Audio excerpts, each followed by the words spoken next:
मूलभूत शिक्षण, सत्याग्रह और अपनी आध्यात्मिक सोच के उनके प्रयोग का भी केंद्र बनी थी।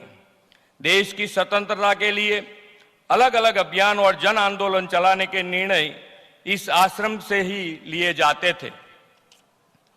यह कितनी बड़ी बात है कि इस पुण्य धरती से उपजे आंदोलन ने हमारी आजादी के सपनों को साकार करने का काम किया है। यह आश्रम सही मायने में हम सभी के लिए आधुनिक भारत का तीर्थ स्थल है। आज जिसे लोग गांधी आश्रम के नाम से जानते हैं, वो सिर्फ 5 एकड़ में फैला मूल आश्रम है, जिसे स्मारक के रूप में संजोकर रखा गया है। प्रधानमंत्री जी ने 2021 में आश्रम की मुलाकात के दौरान मूल नैतिकता, सत्व और तत्व को बनाए रखने के साथ आश्रम के पुनर्विकास की इच्छा जताई थी। प्रधानमंत्री जी के विचार हैं कि यह आश्रम सिर्फ गांधी मेमोरियल न बना रहे, बल्कि यह गांधी जी के विचारों, आदर्श और मूल्यों को पूरे विश्व भर में फैलाने का भी माध्यम बने। इस विचार को साकार करते हुए आज प्रधानमंत्री जी गांधी आश्रम पुनर्विकास प्रोजेक्ट को शुभारंभ करने जा रहे हैं। 1200 करोड़ रुपए की लागत से इस प्रोजेक्ट का विस्तार 55 एकड़ में किया जाएगा।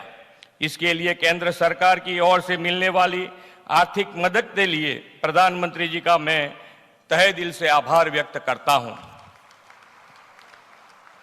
पिछले कई वर्षों से आश्रम की भूमि पर कुछ ट्रस्टों की कामगिरी चल रही थी और आश्रम वासियों के अनेक परिवारों यहां रहते थे। इनके सहयोग के बिना इस रीडेवलपमेंट प्रोजेक्ट का होना संभव नहीं था। मैं आज इस अवसर पर सभी ट्रस्टी और आश्रम वासियों का बहुत बहुत आभार व्यक्त करना चाहता हूं। खास बात यह है कि इस पूरी प्रोसेस में लैंड एक्विजिशन लॉ की कोई जरूरत ही नहीं पड़ी। आपसी सहयोग और विश्वास के साथ बातचीत करने हमने इसका समाधान निकाला।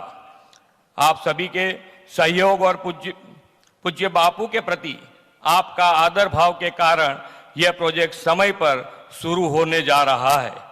मैं एक बार फिर आश्रम के रीडेवलपमेंट प्रोजेक्ट के सहयोग के लिए सभी आश्रम वासियों और ट्रस्टी का बहुत बहुत आभार व्यक्त करता हूं।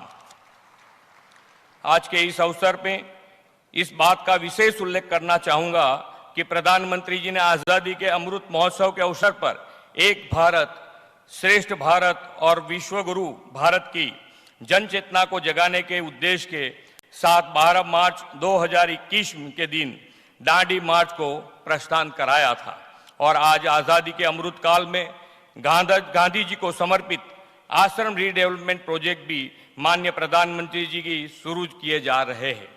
यह प्रोजेक्ट महात्मा गांधी के विचारों, आदर्शों, उपदेशों और सिद्धांतों को वर्तमान और भावी पीढ़ी के बीच सदा सर्वदा जीवन करने का काम करेगा।